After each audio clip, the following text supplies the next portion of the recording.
2024ची निवडणूक मराठ्याचा मनोज जरांगे पाटलाचा फटका बसला. महाराष्ट्रामध्ये आता लोक म्हणाले निवडून आलो तो मराठ्यामुळं आणि पडलो तो मराठ्यामुळं.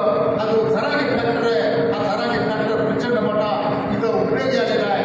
आता जरांगे पाटील निवडून लढत की नाही भविष्य मी सांगणार नाही, पण माझा मुद्दा असा आहे की आम्हाला चांगली माणसं निवडून देण्याची हक्क राहिली पाहिजे. एकट्या राजकीय वापरण्यासाठी स्टेट नाही, त्याचा वापर मी इथं करणार नाही, कारण मी पण त्या पक्ष सदस्य नाही.